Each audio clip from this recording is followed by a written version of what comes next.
சுறா கைடு 12ஆம் வகுப்பு பொதுத் தேர்வுக்கான புதிய பதிப்பு தற்போது பரபரப்பான விற்பனையில். மாணவர்கள் பொதுத் தேர்வில் அதிக மதிப்பெண் பெற உடனே வாங்குங்கள் சுறா கைடு. நீட் தேர்வு விவகாரத்தில் 0.001% அளவுக்கு யாராவது அலட்சியமாக இருந்தாலும் அதை முழுமையாக ஆராய வேண்டும் என உச்சநீதிமன்றம் வலியுறுத்த நீட் வினாத்தாள் கசிவு மற்றும் முறைகேடு குறித்து பதிலளிக்க மத்திய அரசு தேசிய தேர்வு முகமைக்கு மீண்டும் நோட்டீஸ். நீட் தேர்வில் தவறு நடந்திருந்தால் ஒப்புக்கொள்ளுமாறு தேசிய தேர்வு முகமைக்கு உச்சநீதிமன்றம் அறிவுரை.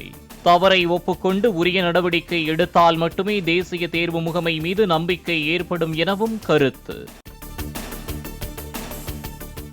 பிரதமர் மோடியின் வருகையை ஒட்டி விழா கோலம் பூண்ட வாரணாசி நகரம்.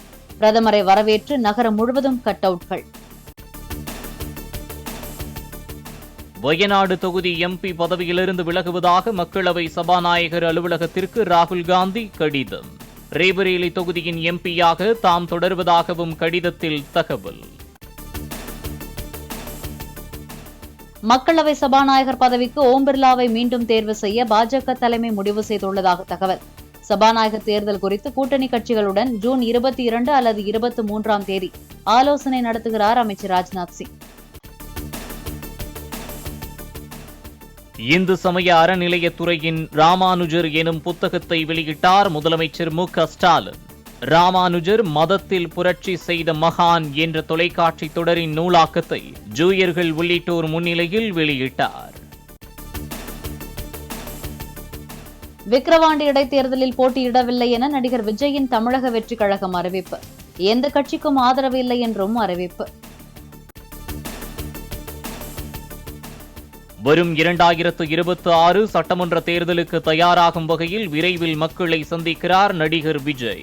மாநாட்டிற்கு பின்னர் தமிழகம் முழுவதும் மக்கள் பயணத்தை விஜய் மேற்கொள்வார் என அக்கட்சி அறிவிப்பு.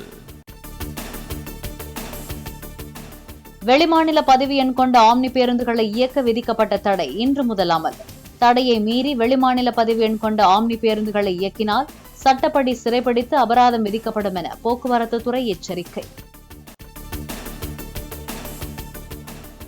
தமிழ்நாடு அரசின் தடையை மீறி பேருந்துகளை இயக்க மாட்டோம் என ஆம்னி பேருந்து உரிமையாளர்கள் உறுதி. கிட்டத்தட்ட ஒரு பேருந்து நிறுத்தணும்னா அதுல சார்ந்த ஒரு 12 தொழிலாளர் இருக்காங்க. அவங்க பாதிக்கப்படுவாங்க, பயணிகள் இருக்காங்க. இதெல்லாம் நிறைய பாதிப்பு இருக்கு. இதெல்லாம் அரசு கருத்தில் கொண்டு எங்களுக்கு சாதகமான பதில எதிர்பார்க்கலாம். பிற மாநிலங்களில் உள்ளது போன்று ஒரே நாளில் பதிவு எண்ணை மாற்றி தரும் தட்கல் முறையை தமிழகத்திலும் அமல்படுத்த கோரிக்கை. தட்கால் முறைன்னு ஒன்று இருக்கு, அது தமிழகத்தில் கிடையாது. அந்த தட்கல் முறையை இந்த நேரத்தில் அவங்க அறிமுகப்படுத்தி வாகனங்களை இப்போ நாங்கள் என்ஓசி வாங்கிட்டு வந்தோம், அதர் ஸ்டேட்லேருந்து என்ஓசி வாங்கிட்டு வந்தால் உடனடியாக இயக்கிறதுக்கு பண்ணணும். ஏன்னா இங்கே எஸ்டியில் நம்ம ஃபஸ்ட்டு ப்ரொசீடிங்ஸ் போடணும். அது போட்டு அவங்க தரத்துக்கு குறைந்தது 10 நாட்கள் ஆகிடும். அங்கேருந்து நம்ம ஆர்டிஓ ஆஃபீஸ் வெளி மாவட்டத்தில் இருக்கவங்க அந்த ஆர்டிஓ ஆஃபீஸில் போய் அந்த பணிகளை செய்கிறதுக்கு ஒரு 10 நாள் ஆகிடும். இது 20-25 நாள் 30 நாள் ப்ராசஸாக இப்போ இருக்குது. ஆனால் அண்டை மாநிலங்கள்லாம் ஒரே நாள் ப்ராசஸாக இதை வச்சுருக்காங்க. அது மாதிரி இதை மாற்றணுங்கிறதா இப்போ நம்ம கோரிக்கை. ஆம்னி பேருந்துகளில் பயணிக்க எப்போதும் போல் முன்பதிவு செய்யலாம் என ஆம்னி பேருந்து உரிமையாளர்கள் தகவல். பயணிகள் பாதிக்கப்படாத வகையில் ஏற்பாடுகள் செய்யப்பட்டுள்ளதாகவும் தேவையான வாகனங்கள் உள்ளதாகவும் விளக்கம்.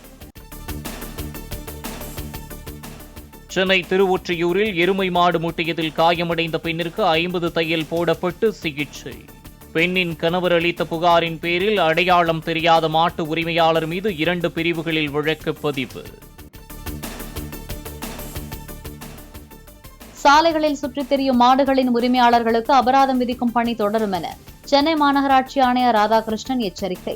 மாடுகளை கட்டி வைக்க இடம் இருந்தால் சாலையில் விடுவதை தவிர்க்க வேண்டும் என்றும் அறிவுறுத்தல்.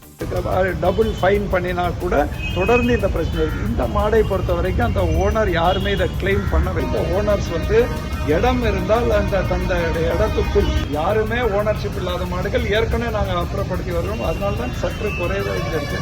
இந்த பணி தொடரும்.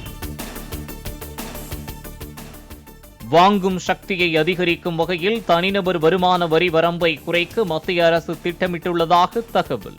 அடுத்த மாதம் நிதியமைச்சர் நிர்மலா சீதாராமன் தாக்கல் செய்யவுள்ள பட்ஜெட்டில் அறிவிப்பு வெளியாகலாம் என எதிர்பார்ப்பு.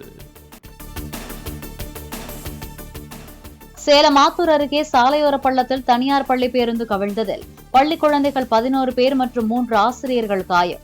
அரியலூர் மாவட்டம் திருமழப்பாடியில் தனியார் பள்ளி வேன் மீது மினி லாரி மோதிய விபத்தில் 15 மாணவர்கள் காயமடைந்தனர்.